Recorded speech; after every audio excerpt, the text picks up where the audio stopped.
Hello guys, welcome back. एक minute दो।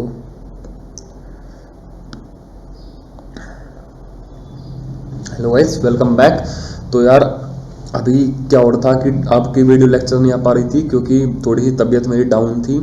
थोड़ा सा कॉमन कोल्ड वगैरह, फीवर वगैरह आ गया था। तो लेकिन अब कोई दिक्कत नहीं है, अब सब चीज़ पेस पे आ जाएगी। दोबारा से स्टार्ट कर रहे हैं और डेली के डेली अब लेक्चर आएंगे तुम्हारे। और बहुत जल्दी, मतलब बहुत जल्दी कोर्स खत्म हो जाएगा तुम्हारा। जो ये हाफ ईयरली का टर्म का जो कोर्स है वो बहुत जल्दी खत्म हो जाएगा। और आज जो है ना, आज दो लेक्चर आएंगे तो यार दोनों को देखना।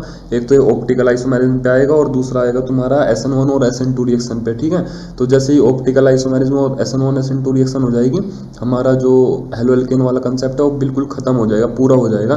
तो दोनों की दोनों वीडियो अच्छी तरह से अटेंड करना, ठीक है। तो अब हम टाइम वेस्ट नहीं करेंगे और जल्दी से स्टार्ट करेंगे अपने सेशन को, ठीक है। चलो let's start this session. Optical isomerism थोड़ा बड़ा बड़ा लिखूंगा क्योंकि बहुत बच्चों को दिक्कत आ रही कि छोटा छोटा लिखा जा रहा। तो आज से हम कुछ बड़ा बड़ा ट्राई करेंगे लिखने का। देखो, ऑप्टिकल आइसोमेरिज्म होते क्या है। देखो, जो कुछ कंपाउंड होते हैं ना, जो कुछ कंपाउंड्स होते हैं जो प्लेन पोलराइज लाइट को, किसको, प्लेन पोलराइज लाइट को रोटेट कर देते हैं। क्या कर देते हैं बेटा, रोटेट। दो कंडीशन होती है रोटेट करने की, क्या तो क्लॉकवाइज डायरेक्शन में रोटेट कर देंगे या एंटी क्लॉकवाइज डायरेक्शन में रोटेट कर देंगे। अगर क्लॉकवाइज डायरेक्शन में रोटेट हो रही हो प्लेन पोलराइज लाइट तो उसको हम बोलते हैं डेक्सो रोटेटरी। क्या बोलते हैं, डेक्सो रोटेटरी। और अगर हाँ तो गाइस आ जाओ, कुछ नहीं, थोड़ी दिक्कत आ गई थी बेटा, कोई दिक्कत नहीं, ठीक है। लेकिन अब शुरू करते हैं। देखो, ऑप्टिकल आइसोमेरिज्म में होता क्या है, जो कुछ कंपाउंड होते हैं वो प्लेन पोलराइज लाइट को या तो क्लॉकवाइज डायरेक्शन में रोटेट कर देंगे या एंटी क्लॉकवाइज डायरेक्शन में रोटेट कर देंगे। अगर क्लॉकवाइज डायरेक्शन में रोटेट कर रही है लाइट को तो उसको हम बोलते क्या है, डेक्सो रोटेटरी। और अगर एंटी क्लॉकवाइज डायरेक्शन में रोटेट कर रही है तो उसको हम क्या बोलते हैं, लीवो रोटेटरी। क्या बोलते हैं बेटा, लीवो रोटेटरी। तो इसको हम बोलते हैं लीवो रोटेटरी, ठीक है।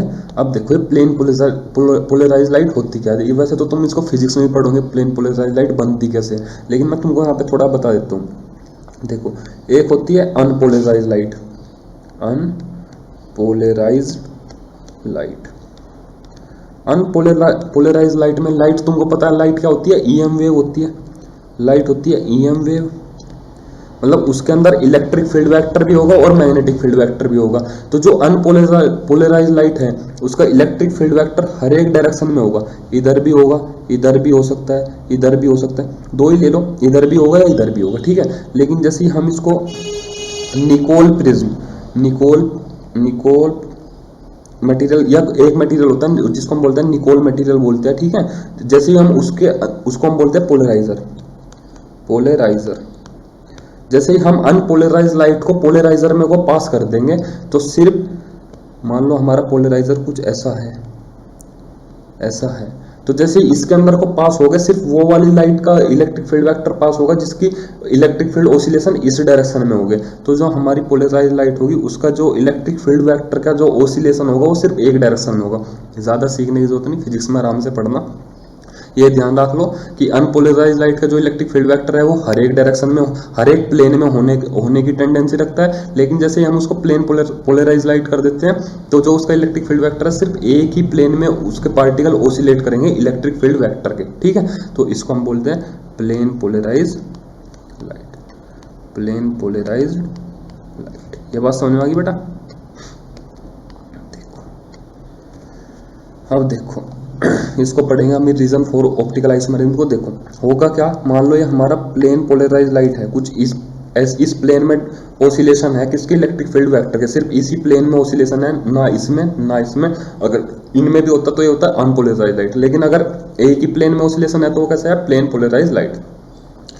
ये देखो, ये मान लो हमने कोई बीकर ले रखा और इस बीकर के अंदर हमने रख दिया ऑप्टिकली एक्टिव सब्सटेंस। क्या रख दिया, ऑप्टिकली एक्टिव सब्सटेंस, ऑप्टिकली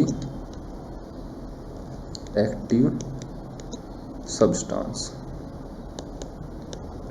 तो कंडीशन दो होगी, क्या तो ये जो प्लेन पोलराइज लाइट है इस डायरेक्शन में मूव कर जाएगी या इस डायरेक्शन में मूव कर गई। अगर पहले वाली डायरेक्शन में मतलब क्लॉकवाइज मूव कर गई तो इसको हम बोलेंगे डेक्सो रोटेटरी।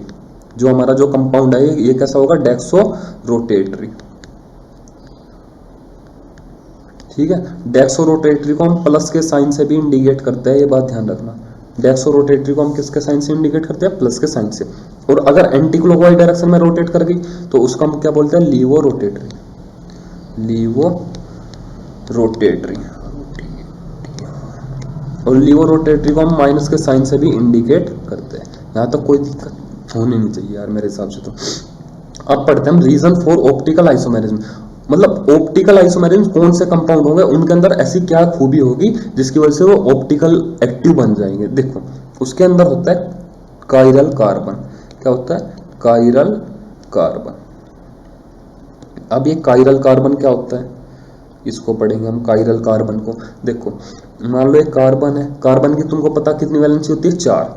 अगर मैं इस पे चारों के चारों अलग इलेक्ट्रॉन डेंसिटी बैठा दूं, A B D E, मतलब कार्बन के चारों तरफ अलग अलग ग्रुप लगा दूं तो उस कार्बन को हम क्या बोलते हैं, कायरल कार्बन।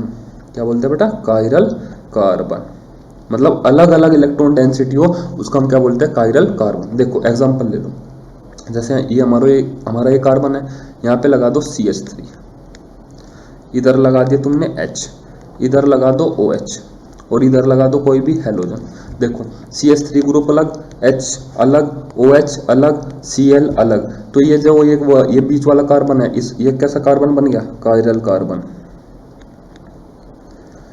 और जो ये हमारा जो ये वाला ये पूरा कंपाउंड होगा, ये कंपाउंड कैसा होगा, ऑप्टिकली एक्टिव। कैसा होगा, ऑप्टिकली एक्टिव। ये बात ध्यान रखना, जिस कंपाउंड के अंदर कायरल कार्बन होगा वे सारे कंपाउंड कैसे होंगे, ऑप्टिकली एक्टिव कंपाउंड। ये बात समझ में आ गई। चलो अब देखो, अब हम पढ़ेंगे कि हमको पता कैसे चले कि ये कंपाउंड D है या L है। ये पढ़ेंगे हम कि हमको देखने पे पता कैसे चलेगा यार ये कंपाउंड D है या L है। उसको देखो, उसके लिए मैं आपको एक सीरीज लिखाऊंगा, ग्रुप ऑफ प्रेफरेंस की सीरीज।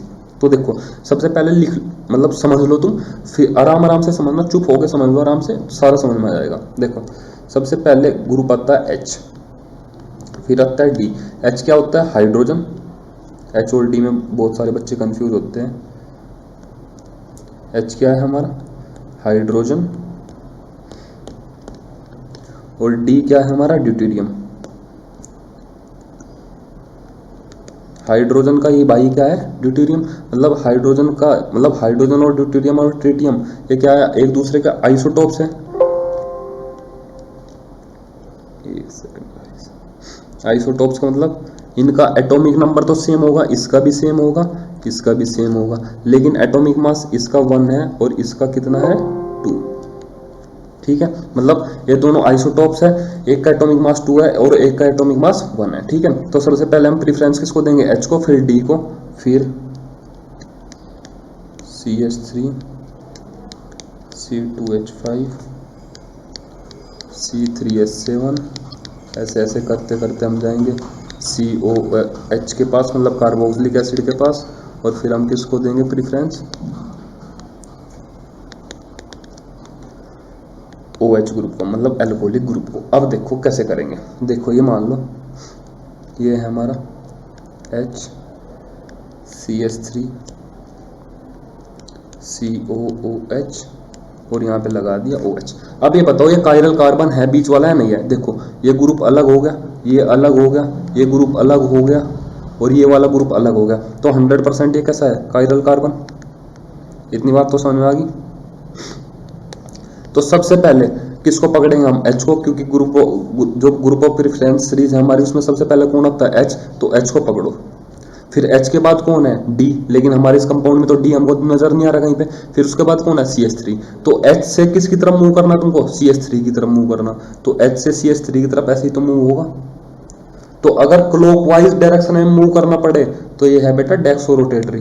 कैसा है, डेक्सो रोटेटरी, जिसको हम दिखाते हैं D से या प्लस के साइन से।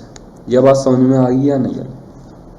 इसका ही दूसरा भाई, अगर ये डेक्सो रोटेटरी है तो इसका दूसरा भाई लीवो रोटेटरी भी होगा। वो कैसे बनेगा, देखो कुछ नहीं करना, उसके लिए तुम ये COOH इधर ले आओ, H इधर ले जाओ, OH यहीं रहने दो, CH3 यहीं रहने दो। अब देखो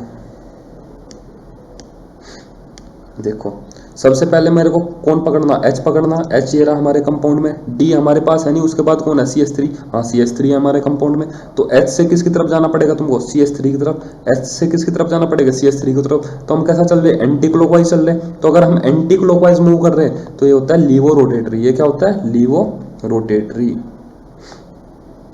तो ये क्या है, लीवो रोटेटरी, जिसको हम दिखाते हैं L से या माइनस के साइन से। आई होप तुम्हारे ये समझ में आ गई होगी। ये सीरीज याद रखना, हमारे कोर्स में सिर्फ इतनी सीरीज है। आप कहोगे कि और भी तो एटम होते हैं, ग्रुप होते हैं, लेकिन हमारे कोर्स में सिर्फ इतनी है। हमको सिर्फ ये पढ़ लो, अपना काम बन जाएगा, ठीक है। चलो अब देखते हैं, ये स्ट्रक्चर है किसकी, लैक्टिक एसिड की। लैक्टिक एसिड, बेटा यहाँ से थोड़ा सा इंपॉर्टेंट कंसेप्ट शुरू होगा, अब जरा आराम से पढ़ना, ठीक है।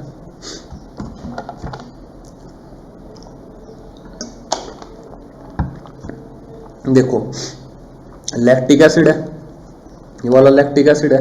अब जरा तुम मुझे ये बताओ, ये जो स्ट्रक्चर लिख रखी मैंने लैक्टिक एसिड की, ये वाली जो स्ट्रक्चर है, ये डेक्सोरोटेटरी है या लीवोरोटेटरी है? जरा सोच के बताओ। उस ग्रुप ऑफ प्रेफरेंस सीरीज को एक बार लगा के देखो। इसमें सबसे पहले कौन था, H था, फिर कौन था, D। हमको इसमें भैया D तो कहीं दिख नहीं रहा, लेकिन उसके बाद कौन था, CH3 दिख रहा है। तो H से CH3 की तरफ ऐसे मूव करेंगे, H से CH3 की तरफ ऐसे मूव करेंगे, मतलब एंटी क्लॉकवाइज मूव करेंगे। तो अगर हम एंटी क्लॉकवाइज मूव कर रहे हैं तो ये कैसा होगा, लीवो रोटेटरी। कैसा होगा बेटा, ये लीवो रोटेटरी।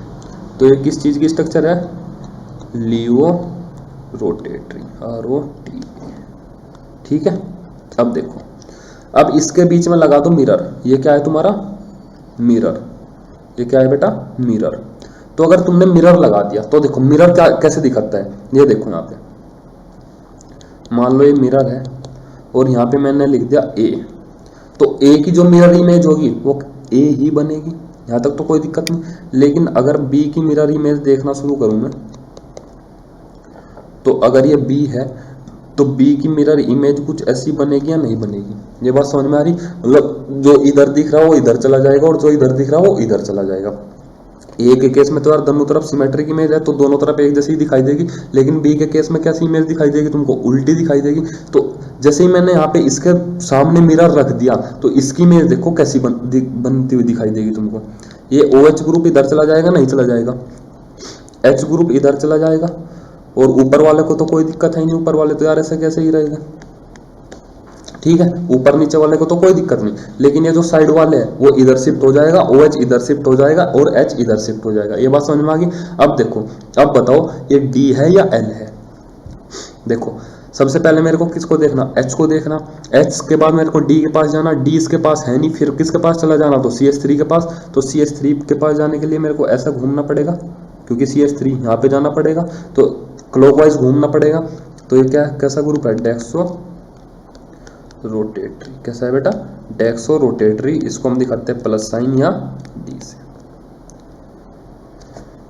एक बात बताओ, ये जो ये वाली इमेज बनी ये इसकी कैसी है, मिरर इमेज है। ये बात समझ में आ रही? देखो एक सेकंड, ये जो ये वाली जो इमेज बनी ये इसकी मिरर इमेज है या नहीं है? अगर मैं इसको उठा के इसके ऊपर रखना चाहूँ, अगर मैं इसको उठा के इसके ऊपर रखना चाहूँ, क्या ये इसके ऊपर सुपर इम्पोज मतलब ऐसे के ऐसे ही रखी जाएगी या नहीं रखी जाएगी? देखो H है, इधर क्या है OH, तो भैया ये इसके ऊपर सुपर इम्पोज नहीं हो पाएगी। देखो जैसे ये A है तो अगर मैं इस A को इस A के ऊपर रखना चाहूँ तो सुपर इम्पोज ऐसे के ऐसे ही रखा जाएगा, लेकिन अगर इस B को इस B के ऊपर रखना चाहूँ तो इसको अच्छी तरह कवर नहीं कर पाएगी। तो इस केस में एक ऐसा इमेज है नॉन सुपर इम्पोजिबल, लेकिन ये कैसी इमेज है, सुपर इम्पोजिबल। तो ये वाली जो इसकी इमेज बनी ये इसकी मिरर इमेज तो है, लेकिन ये कैसी इमेज है, non superimposable mirror image है। इस कंसेप्ट को एक बार और समझो, एक बार और समझो। यहाँ पे देखो ये A है, तो अगर मैं इस ए को उठा के इसके ऊपर ऐसे कैसे ही रखना चाहूँ तो रखा जाएगा, इस ए को पूरा का पूरा कवर कर लेगा ऐसे कैसे ही। लेकिन अगर मैं इस बी के ऊपर रखना चाहूँ तो कुछ ऐसा रखा जाएगा, अच्छे से कवर नहीं कर पाने का, कुछ ना कुछ नीचे का पार्ट दिखाई देगा। तो ये दोनों जो इमेज है ये कैसी इमेज है, non superimposable mirror image. तो देखो मैं लिख देता हूँ यहाँ पे, तो ये कैसी इमेज है, non super imposable mirror image. ये बात समझ में आई। ऐसे ही है ये लैक्टिक एसिड है, ये लैक्टिक एसिड की मिरर इमेज है। लेकिन अगर मैं इसको इसके ऊपर उठा के रखना चाहूँ तो नहीं रखा जाएगा, कवर नहीं कर पाएगा। तो ये भी कैसी इमेज है, non superimposable mirror image, non super imposable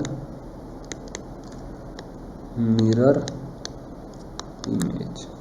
अब जब बहुत सारे बच्चे सोच रहे हो यार इतना हंगा क्यों लगाना पड़ रहा है यार तुमको non superimposable mirror image पे, कि पता नहीं क्या बता रहा non superimposable mirror image. बेटा अभी पता लगेगा तुमको, इनएंशियोमर का एक कंसेप्ट आएगा, अभी पता लग जाएगा तुमको ये बात बताओ, ये समझ में आई या नहीं आई। ये कैसी इमेज है, ये सुपर इम्पोजिबल मिरर इमेज है, ये इसके ऊपर ऐसे कैसे रखी जाएगी। लेकिन बी की image non superimposable mirror image है, ये भी non superimposable mirror image है, क्योंकि यहाँ पे एच है और यहाँ पे क्या है OH, तो एच OH ग्रुप को कवर नहीं कर पाने का, तो इसलिए ये दोनों भी कैसी इमेज है, non superimposable mirror image है। ये लिवो रोटेटरी और डेक्सो रोटेटरी का समझ में आ गया होगा मेरे हिसाब से। चलो अब देखो, अब हम आते हैं इनएंशियोमर के कंसेप्ट। उसी लैक्टिक एसिड को उठाएंगे और समझेंगे इनएंशियोमर क्या है। एक बार तुम जरा फिर देख लो इसको, जब तक मैं पानी पी लेता हूँ।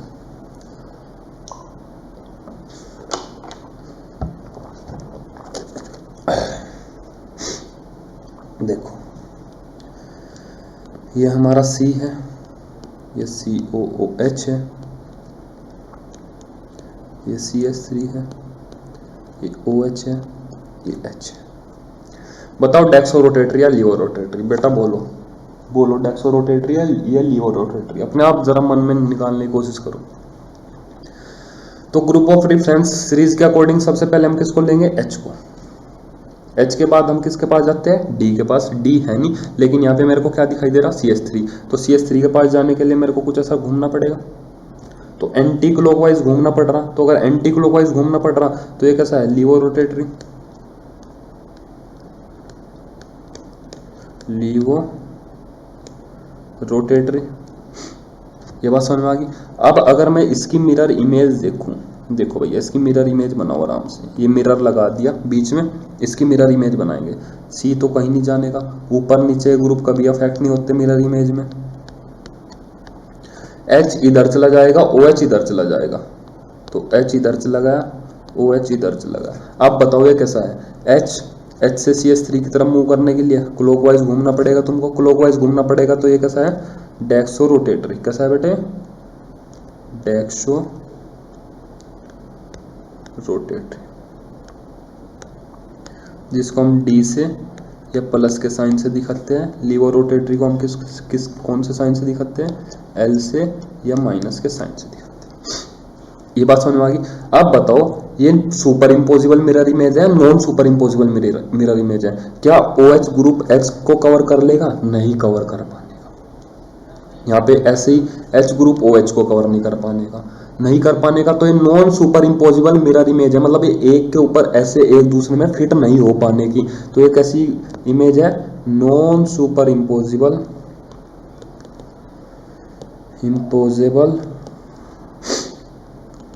Mirror image. तो अगर non superimposable mirror image को ही हम क्या बोलते हैं, इनएंशियोमर। ध्यान रखना क्या बोलते हैं, इनएंशियोमर्स। तो non superimposable mirror image को ही हम क्या बोलते हैं, इनएंशियोमर बोलते हैं। ये बात तुम ध्यान रखना। चलो ये बात समझ में आ गई। अगर नहीं आई तो कमेंट में डाल देना कि हमको सर इनएंशियोमर समझ में नहीं आया, मैं दोबारा बता दूंगा, ठीक है। अब चलो आते हैं रेसिमिक मिक्सचर पे। ये बहुत इंपॉर्टेंट कंसेप्ट है, हेलो एल्केन में बहुत भरा पड़ा है। Racemic mixture. अब ये देखो क्या होता है रेसिमिक मिक्सचर। देखो जैसे हमारा लैक्टिक एसिड था, लैक्टिक एसिड से ही सोल्व कर लेंगे सारी अपनी कहानी। जैसा हमारा लैक्टिक एसिड था, क्या था, COH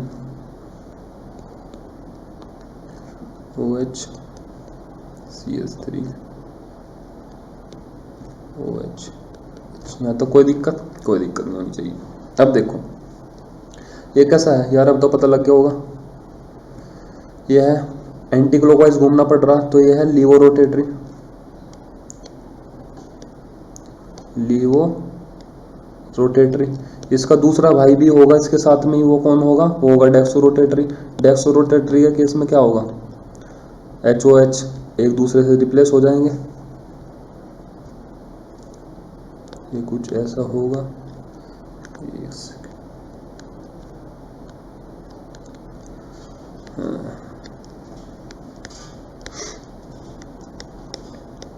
तो इसके लिए तुमको ऐसे जाना पड़ेगा। तो ये क्या है तुम्हारा? डेक्सो रोटेटरी। अगर तुम इन दोनों को एक जगह मिक्स कर दो, इन दोनों कंपाउंड को एक जगह मिक्स कर दो किसी बीकर के अंदर, कर दिया मिक्स, और इधर से पास करो फिर प्लेन पोलराइज लाइट। क्या पास करो बेटा? Plane polarise light. एक बात बताओ, डेक्सो रोटेटरी लाइट को क्लॉकवाइज मूव करने की कोशिश करेगा, levo rotatory anti clockwise move करने की कोशिश करेगा, तो अल्टीमेटली लाइट सीधी की सीधी ही निकल जाएगी, नहीं निकल जाएगी। ये बात समझो। डेक्सो रोटेटरी क्लॉकवाइज घुमाने की कोशिश करेगा, लिवो रोटेटरी एंटी क्लॉकवाइज घुमाने की कोशिश करेगा, तो लाइट अल्टीमेटली सीधी निकल जाएगी ना। ये बात समझ में आ रही? तो ऐसे मिक्सचर को जिसमें इक्वल अमाउंट में डेक्सो रोटेटरी और लिवो रोटेटरी मिक्स कर रखा हो, ऐसे कंपाउंड को हम बोलते हैं रेसिमिक मिक्सचर। क्या बोलते हैं बेटा? Racemic mixture. तो रेसिमिक मिक्सचर क्या है? Having mixture having equal amount of D and L। मतलब जिस मिक्सचर के अंदर इक्वल अमाउंट में D और L, मतलब डेक्सो रोटेटरी कंपाउंड और लिवो रोटेटरी कंपाउंड मिक्स कर रखे होंगे, ऐसे मिक्सचर को हम क्या बोलते हैं? Racemic mixture. और रेसिमिक मिक्सचर कैसा मिक्सचर होता है? Optically inactive mixture. कैसा मिक्सचर होता है? ऑप्टिकली इनएक्टिव, क्योंकि लाइट को ना तो एंटी क्लॉकवाइज घुमा पाने का, ना क्लॉकवाइज घुमा पाने का, तो जो हमारी लाइट है वो ऐसे के ऐसे ही निकल जाएगी बाहर। तो इसलिए हम इसको क्या बोलते हैं? Optically inactive mixture. I hope तुम्हारे रेसिमिक मिक्सचर समझ में आ गया होगा। चलो भाई, अब आएंगे टार्टरिक एसिड, और टार्टरिक एसिड से हम पढ़ेंगे डाइस्टीरियोमर्स, जो कि बहुत कम बच्चों को पता होता है डाइस्टीरियोमर्स होता क्या है। ठीक है, इनैंशियोमर समझ में आ गया। अब हम पढ़ेंगे डाइस्टीरियोमर्स, और उसके बाद plane of symmetry, centre of symmetry, और हमारा चैप्टर हो जाएगा, मतलब ये हो जाएगा ऑप्टिकल आइसोमेरिज्म हो जाएगा खत्म। ठीक है, चलो, मतलब जितना हमको सीखना था उतना खत्म हो जाएगा, लेकिन है तो ये बहुत बड़ा, कोई बात नहीं। चलो देखो, ये होती है टार्टरिक एसिड। क्या होता है बेटा? Tartaric acid. अब देखो मैं तुमको बताता हूँ, इसको आराम से समझना, कोई दिक्कत नहीं, समझ में आ जाएगा। इसको अलग तरह ट्रीट करो और इसको अलग तरह ट्रीट करो। देखो, ग्रुप ऑफ प्रेफरेंस सीरीज के अकॉर्डिंग सबसे पहले हम H को लेंगे, H के बाद D आता था, D इसके अंदर नहीं है। D के बाद CH3 आता था, CH3 इसके अंदर नहीं है। फिर C2H5 आता था, तो C2H5 भी इसके अंदर नहीं है। फिर C3H7 आता था, वो भी इसके अंदर नहीं है। फिर उसके बाद कौन आता था? COOH group. हाँ भैया, COOH ग्रुप तो है। तो फिर H से हमको किसकी तरफ मूव करने पड़ेगा? COOH की ग्रुप की तरफ मूव करना पड़ेगा। इसमें किसकी तरफ मूव करना पड़ेगा? COOH की ग्रुप की तरफ मूव करना पड़ेगा। ये बात समझ में आ रही? यहाँ पे H से COOH की तरफ मूव करो, इसमें भी H से COOH की तरफ मूव करो। यहाँ तो कोई दिक्कत? देख लो एक सेकंड।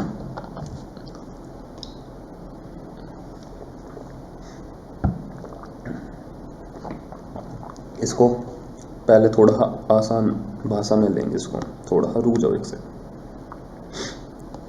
देखो, इसको भी मैं कर लेता हूँ, थोड़ा ठीक कर लेता हूँ बेटा, अगर हो जाए तो। ये इधर कर लो बेटा H,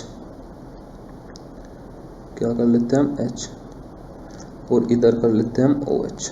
अब थोड़ा आसान करेंगे, फिर उस पर भी चलेंगे, जो इस पर लिखा हुआ था उस पर भी चलेंगे। पहले थोड़ा आसान ले लेते हैं, ठीक है, जिससे कि समझने में आसानी हो। देखो, H है, H के बाद हमको किस के पास जाना पड़ेगा? COOH ग्रुप के पास जाना पड़ेगा, क्योंकि बीच के इसमें कोई भी नहीं है। तो COOH ग्रुप के पास जाने के लिए हमको कैसे चलना पड़ा? क्लॉकवाइज।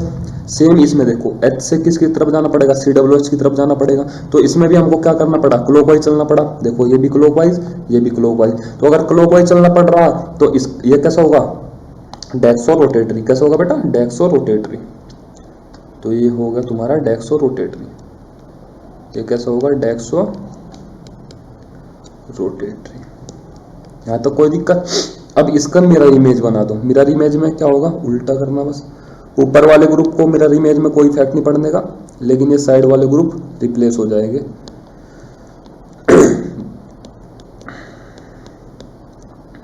अब देखो H से COOH की तरफ, H से COOH की तरफ। इसमें क्या था, H से COOH की तरफ, H से COOH की तरफ। इसमें एंटी क्लॉकवाइज रोटेट करना पड़ा तुमको, एंटी क्लॉकवाइज घूमना पड़ा, तो ये कैसा होगा, लीवो रोटेटरी। कैसा होगा, लीवो रोटेटरी। कैसा होगा बेटा, लीवो रोटेटरी। ये बात समझ में आ गई। ये डेक्सो रोटेटरी था, ये लीवो रोटेटरी था। लेकिन इसके केस में है ना एक और होता है। देखो वो क्या होता है, मैं बताता हूँ। ये OH है, ये H है, ये COOH है। अब देखो, अब मैं बताता हूँ यहाँ पे होता क्या है। जो ये वाला जो बॉन्ड दिख रहा है तुमको, जो ये वाला बॉन्ड दिख रहा, ये ऐसे, जैसे पेन है ना, ये ऐसे रोटेट हो जाएगा। ये जो बॉन्ड है ना, ये ऐसे रोटेट हो जाएगा पेन की तरह। तो देखो यहाँ पे क्या होगा, जब ये बॉन्ड रोटेट हो जाएगा तो जो ये OH ग्रुप, ये वाला इधर वाला OH ग्रुप है, ये इधर की साइड ही आ जाएगा, और ये जो H ग्रुप है ये इधर की साइड ही चला जाएगा, और नीचे वाला तो ऐसे कैसे ही रहेगा। ये बात समझ में आई। तो H के नीचे H आ गया, OH के नीचे OH आ गया। ऐसे को बोलते हैं हम प्लेन ऑफ सिमेट्री। इसको ही हम क्या बोलते हैं बेटा, प्लेन ऑफ सिमेट्री। इसको हम क्या बोलते हैं, प्लेन ऑफ सिमेट्री। इसका नाम होता है बेटा प्लेन ऑफ सिमेट्री। H के नीचे तुमको देखो, H के नीचे तुमको क्या दिखाई दे रहा, H के नीचे तुमको H ही दिखाई दे रहा, OH के नीचे तुमको क्या दिखाई दे रहा, OH ही दिखाई दे रहा।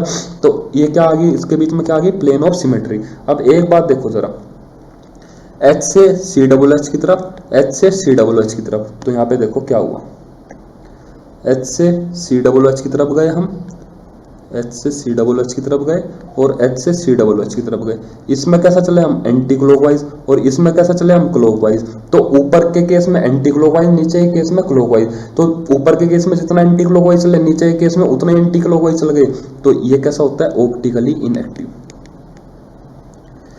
Optically inactive. और इसका नाम होता है बेटा मीजो। क्या होता है, मीजो। और मीजो हमेशा कैसा होता है, ऑप्टिकली इनएक्टिव। ये बात ध्यान रखना, मीजो हमेशा कैसा होता है, ऑप्टिकली इनएक्टिव। और मीजो कंडीशन अराइज की होती है, जो CC बॉन्ड होते हैं, जो C और C के बीच का बॉन्ड है, वो अपने आप को क्या कर देता है, रोटेट कर देता है। अब ये डायस्टीरियोमर समझने के लिए ये देखो, इसको फर्स्ट नंबर दे दो, इसको सेकंड नंबर दे दो, और इसको थर्ड नंबर दे दो। ये बताओ फर्स्ट और सेकंड मिरर इमेज है या नहीं है, ये सोच के बताओ। फर्स्ट और सेकंड मिरर इमेज है या नहीं है, मिरर इमेज है। लेकिन OH है, यहाँ पे H है, तो ये कैसी इमेज है, non superimposable mirror image. कैसी इमेज है, non superimposable mirror image. कैसी इमेज है बेटा, non superimposable mirror image. तो non superimposable mirror image को हम क्या बोलते हैं बेटा, इनएंशियोमर। ये बात तुमको पता है। अब जब फर्स्ट और थर्ड देखो, फर्स्ट और थर्ड देखो, यहाँ पे OH है, यहाँ पे क्या है, OH है। फर्स्ट और थर्ड नहीं, तुम सेकंड और थर्ड देख लो, सेकंड और थर्ड देखो, यहाँ पे OH है, यहाँ पे क्या है, OH है, यहाँ पे क्या है, OH है, इधर क्या है, H है, इधर क्या है, H है। तो ना तो ये मिरर इमेज है, ना तो ये मिरर इमेज है, और ना ये एक दूसरे के ऊपर सुपर इम्पोज हो पाएगी। क्यों नहीं हो पाएगी सुपर इम्पोज, इस कंसेप्ट को देखो थोड़ा अच्छी तरह समझो। यहाँ पे OH है, यहाँ पे भी OH है, यहाँ पे OH है, मतलब यहाँ पे भी OH है। तो ये एक दूसरे के मिरर इमेज नहीं है। अगर मिरर इमेज होते, अगर ये OH इधर है तो इस केस में इधर OH हो जाना चाहिए था। तो ये दोनों कैसे इमेज नहीं है, मिरर इमेज तो है नहीं। अब यहाँ पे देखो, चलो ये OH ग्रुप इस पे कोइंसाइड कर जाएगा, लेकिन यहाँ जहाँ ये वाला OH है, यहाँ पे तो क्या है, H है। तो इसकी वजह से एक दूसरे के ऊपर सुपर इम्पोज भी नहीं कर पाने के। तो ये दोनों कैसी इमेज है, non super imposable non mirror image. ये कैसी इमेज है, non super imposable non mirror image. तो अब देखो, तो ये कैसी इमेज है, non super imposable and non mirror image, ना तो ये सुपर इम्पोजेबल है और ना ही ये मिरर इमेज है, और ऐसी चीज को हम क्या बोलते हैं, डाई स्टीरियोमर्स बोलते हैं।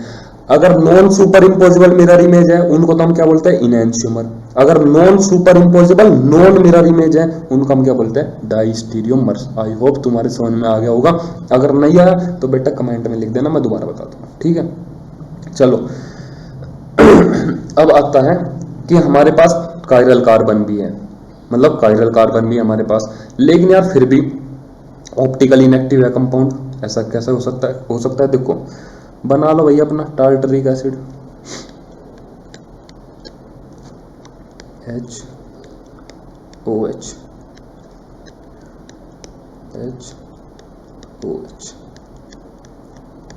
देखो इस वाले कार्बन को, देखो इस वाले कार्बन को, इसके पास H अलग है, COOH अलग है, OH अलग है, और ये पूरा का पूरा ये वाला ग्रुप अलग है, ये पूरा का पूरा ये वाला ग्रुप अलग है। तो ये ग्रुप अलग, ये ग्रुप अलग, ये ग्रुप अलग, ये ग्रुप अलग, तो ये कैसा कार्बन है, कायरल कार्बन है। इसमें भी देख लो, ये ग्रुप अलग, ये ग्रुप अलग, ये ग्रुप अलग, और ये ग्रुप अलग, तो ये दोनों कैसे कार्बन है, कायरल कार्बन है। तो ये बात समझ में आ रही, ये जो ये दोनों के दोनों है, ये कैसे कार्बन है, कायरल कार्बन। कैसे कार्बन है बेटा, कायरल कार्बन। तो इस कंपाउंड को तो ऑप्टिकली एक्टिव होना चाहिए था, मतलब जो हमारी प्लेन पोलराइज लाइट है उसको रोटेट कर देना चाहिए था, लेकिन होता क्या है इसके केस में, यहाँ पे देखो होता क्या है, H के नीचे भैया आ गया H और OH के नीचे आ गया OH, तो यहाँ पे बन गई प्लेन ऑफ सिमेट्री। क्या बन गई, plane of symmetry. Plane of symmetry का मतलब H से COOH की तरफ जाना पड़ेगा, H से COOH की तरफ जाना पड़ेगा। जितना तुम एंटी क्लॉकवाइज रोटेट हुए उतना ही तुम क्लॉकवाइज रोटेट हो गए, तो ये कैसा बन गया, मीजो। और मीजो तुमको पता है हमेशा क्या होता है, ऑप्टिकली इनएक्टिव। क्या होता है बेटा, ऑप्टिकली इनएक्टिव। तो ध्यान रखना, क्या ध्यान रखना, जब भी प्लेन ऑफ सिमेट्री होगी, क्या होगी, प्लेन ऑफ सिमेट्री, तो चाहे उसके पास कायरल कार्बन हो, क्या हो, कायरल कार्बन प्रेजेंट हो, लेकिन कंपाउंड कैसा होगा, ऑप्टिकली इनएक्टिव। कंपाउंड कैसा होगा, कंपाउंड होगा ऑप्टिकली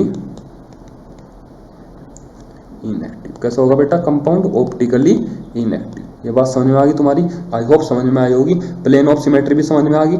H के नीचे क्या आ रहा, H आ रहा, OH के नीचे क्या आ रहा, OH आ रहा। यहाँ पे देखो ग्रुप ऑफ प्रेफरेंस के अकॉर्डिंग हम क्या चलते हैं, H के बाद D के पास जाते हैं, D के CH3 के पास, C2H5 के पास, देन C3H7 के पास, लेकिन ये सब उसमें है ही नहीं। इसमें तो सिर्फ क्या है, COOH। तो H के बाद हमको किसके पास जाना पड़ेगा, COOH के पास जाना पड़ेगा। तो यहाँ पे हमने कैसा रोटेट हुआ, एंटी क्लॉकवाइज, और इधर चलने के लिए हमको कैसा रोटेट होना पड़ा, क्लॉकवाइज। तो जितना एंटी क्लॉकवाइज चले उतना क्लॉकवाइज चल गए, तो इसलिए ये कैसा होता है, मीजो। और मीजो हमेशा कैसा होता है, ऑप्टिकली इनएक्टिव। ये बात समझ में आ गई। चलो अब देखो, एक तो पढ़ लिया हमने प्लेन ऑफ सिमेट्री, अब पढ़ लो centre of symmetry. Centre of symmetry, centre of symmetry में क्या होता है, देखो यहाँ बीच खड़े हो जाओ, बीच में खड़े हो गए, हम बीच में खड़े हो गए। अब देखो इस Cl पे नजर डालो, डाल ली, अपने पीछे नजर डाल लो, इधर भी Cl है। O पे नजर डाल लो, ऊपर भी O है। इधर H पे नजर डाल लो, उधर भी H है। इधर N पे नजर डाल लो, इधर भी N है। इधर C पे नजर डाल लो, इधर भी C है। इधर H पे नजर डाल लो, उधर भी H है। मतलब जैसे आगे ऐसा पीछे, जैसे आगे ऐसा पीछे। तो सेंटर के अबाउट क्या बन गई, सिमेट्री। तो सिमेट्री इज अबाउट किसके अराउंड सिमेट्री है, सेंटर के अराउंड सिमेट्री। तो भले ही इसके अंदर कायरल कार्बन तुमको दिखाई दे रहा हो, भले ही कायरल कार्बन दिखाई दे रहे हो, ये कैसे कार्बन है, ये दोनों कायरल कार्बन है। देखो यहाँ पे Cl है, यहाँ पे क्या है, Cl है, यहाँ पे H है, यहाँ पे क्या है, H है, इधर N है, और इधर क्या है, C। तो ये दोनों, ये वाला कार्बन कैसा कार्बन हो गया, कायरल कार्बन। कायरल कार्बन के होने के बावजूद भी ये कैसा कंपाउंड है, ऑप्टिकली इनएक्टिव। कैसा कंपाउंड है बेटा, ऑप्टिकली इनएक्टिव। ऑप्टिकली इनएक्टिव क्यों है, क्योंकि इसके अंदर है कौन सी सिमेट्री, सेंटर ऑफ सिमेट्री। तो ध्यान रखना क्या तो अगर प्लेन ऑफ सिमेट्री हो या सेंटर ऑफ सिमेट्री हो, अगर प्लेन ऑफ सिमेट्री हो या सेंटर ऑफ सिमेट्री हो, भले ही फिर उसके अंदर कायरल कार्बन हो, तो वो कंपाउंड कैसा हो जाएगा, ऑप्टिकली इनएक्टिव। आई होप तुम्हारे समझ में आया होगा। अगर बेटा समझ में नहीं आया तो दोबारा लिख देना कमेंट में, मैं दोबारा बता दूंगा। तो थैंक यू सो मच, तुमने मेरे को इतना अपना प्रीशियस टाइम दिया। ठीक है बेटा, चलो तुम इसको अच्छे से देखो जब तक इस वीडियो को, फिर हम SN1 SN2 की वीडियो आएगी इसके बाद, फिर वो आराम से देख लेना। ठीक है, तो थैंक यू।